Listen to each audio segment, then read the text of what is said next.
Hey there, it's Irene Lyon from irenelyon.com, and first of all, thank you for being here and welcome to my home, my living room, dining room, kitchen.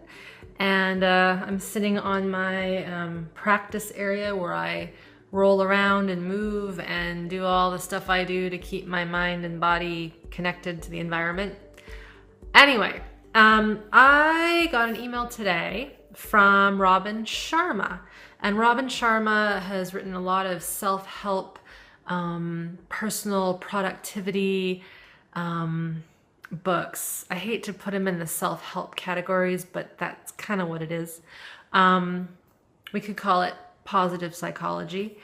You might have heard of The Monk Who Sold His Ferrari. That's one of his books. Anyway, this isn't a Robin Sharma endorsement, but I guess I just did that.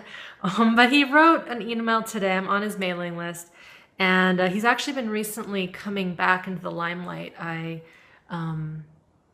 read his books well over 8 years ago, actually. So I've been going back to them. And he wrote in the email, the subject, I'm reading from my iPad here, was Why Mandela Won. So meaning Nelson Mandela. And I won't go into the details. Most of us know who Mandela was and what he did, his imprisonment, how he got out and managed to stay positive and fight for what he believes in. And at the very end, I love what he wrote at the end because I am becoming more interested in this topic and category. He says, do the inner work first. Seriously look at the limiting beliefs that are limiting your performance. Seriously study the resentments that are draining your energy. Seriously look at the scarcity that is blocking any opportunity and make the changes that will unleash your amazingness.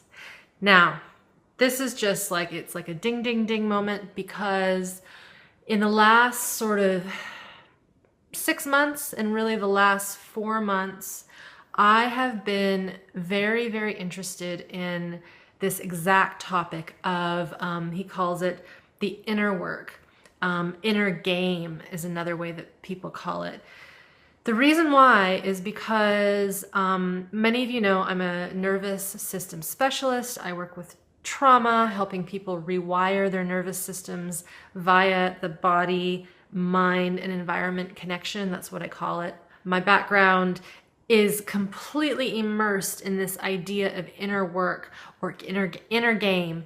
And as much as I really love Sharma's work, and I'd love to meet him one day and talk to him about this, a lot of his practices and principles are, how shall I say this, a little outdated. Sorry, Robin. Just a little outdated. They are all valid and they are all part of the picture. And yet there is another big part of this picture that has not been talked about. A lot of people are talking about mindfulness, meditation, the brain, and yet there's one piece that we really need to understand before we start improving the brain and entering into mindfulness practices, and that is the nervous system. And there's a great book that I've got here called The Polyvagal Theory, and it's written by Dr. Stephen Porges. That's what it looks like. It's a pretty dense book. But here's why it's important. In this book, and what he has discovered, is there are three branches of our nervous system, of our autonomic nervous system, that govern pretty much everything that we do. One of them, a lot of us know about, it's called the fight-flight branch of the nervous system, all right? It's the one that gets our adrenaline up. It allows us, it's allowing me right now to sit upright and be alert and have the capacity to be awake. But there's more to it. There's more to it than that. So there's one branch of the nervous system that's the sympathetic nervous system. It's our survival instinct. It's what we have, but it's also what reptiles have, what other animals have. Then there's this other branch called the parasympathetic nervous system. And that's where Stephen really dissects the differences in the parasympathetic. Now, a lot of us have heard of the rest digest. So there's that sympathetic high arousal, and then there's the parasympathetic, which is low, calm, rest. I'm having a siesta. It's what allows you to go to sleep at night. It's what calms us down. Here's the interesting piece that is never talked about in our self-help world. And that's the two branches. There's two branches of the parasympathetic. And these branches come out around the brainstem, very back of the skull here, high up in the spine. And it's governed by something called the vagus nerve. All right, so the vagus nerve. And the vagus nerve, it's a cranial nerve, comes out of our cranium. And one portion of it governs this deep shutdown rest physiology. The other branch also calms us down, but it's part of our mammalian, our evolved social engagement physiology. So let me explain this in another way. When you are being calmed by a person, by someone's voice, by someone's facial expression, by somebody's singing, or by music, or by seeing a vista that's just gorgeous and your whole body settles, that is part of the parasympathetic nervous system that is more evolved. It's more human. It's mammalian. It's what all mammals have. That's why you can look at your dog or your cat and kind of make a funny face, or they'll turn their head and you turn their head and you turn your head, they turn their head, and it's like you're communicating. It's that part of our nervous system, this more engaged, mammalian, evolved part of the parasympathetic that we know it's there, but we don't talk about it. There's this other part, as I mentioned, of the parasympathetic that is responsible for deep shutdown. So if I was to cut myself badly or break a bone, which I've done, you go into shock. You go into kind of this immobility, freeze state. So there's fight, flight, which I mentioned at the beginning, and then there's freeze. And the freeze is also a part of this vagus nerve, this parasympathetic nervous system. And this freeze component is what we need in times of intense stress, when we cannot handle it. It's what kind of checks us out and dissociates us. And we need both. We need both the freeze, shutdown. We need the fight, flight. So those are our survival energies. But then we also need this other branch of the parasympathetic that engages. And that's what's unique to humans. Now, the reason I'm talking to you about this, and there's a lot more that I could talk to you around this topic, but I just want to keep it brief. The reason I bring this up is when we go into our self-help worlds, whether it's via mindfulness or mind-body work or relationship work, whether it's via therapy, we want to make sure we're not in those survival energies or in that deep shutdown energy, that deep freeze of the parasympathetic. We want to make sure we're in this engagement with the environment, with our body, the fact that we can feel it, with the person we're engaging with.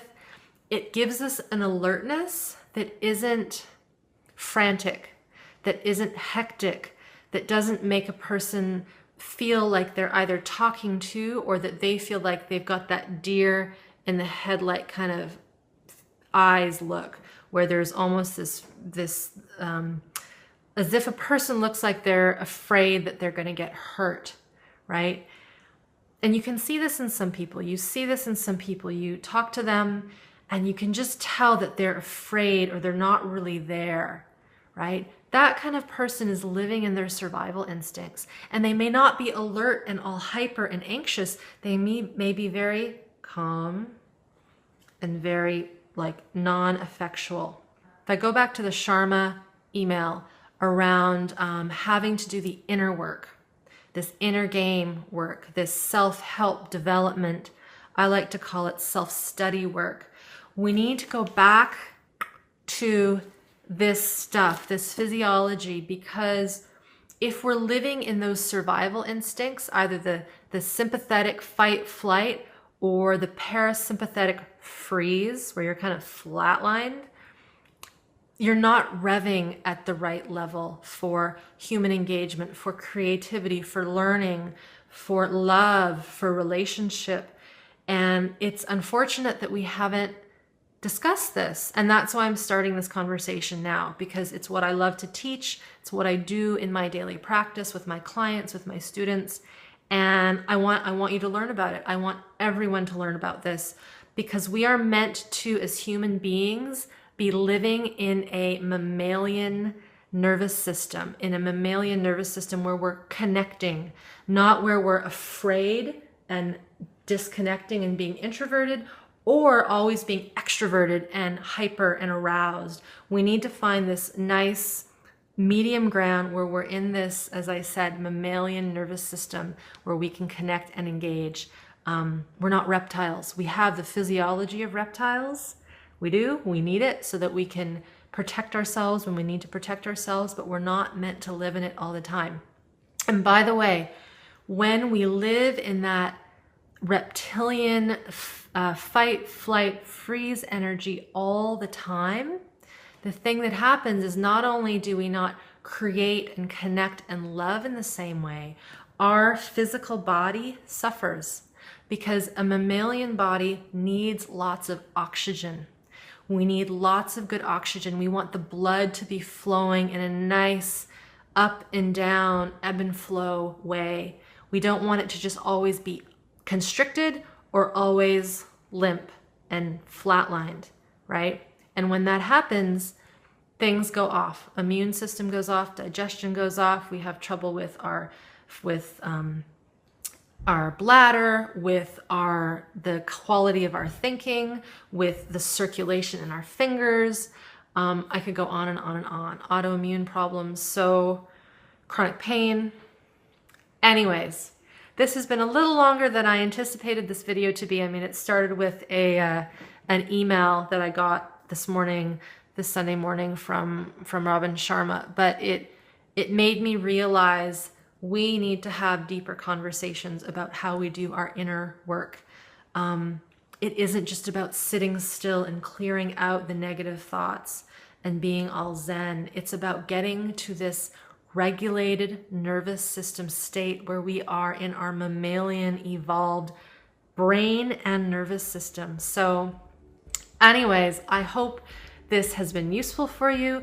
If you are watching this video anywhere else other than irenelyon.com, definitely head over there, subscribe for my updates. Right now, there's a free training up there, but that will no doubt change as time goes on. But definitely sign up, like me on Facebook, all the social media stuff, and send me an email or make a comment. Comment on this video. Tell me if this is new information to you. Some people, it's very new. Some people know it quite well. Anyways, thank you for being here and listening to the end. Take care.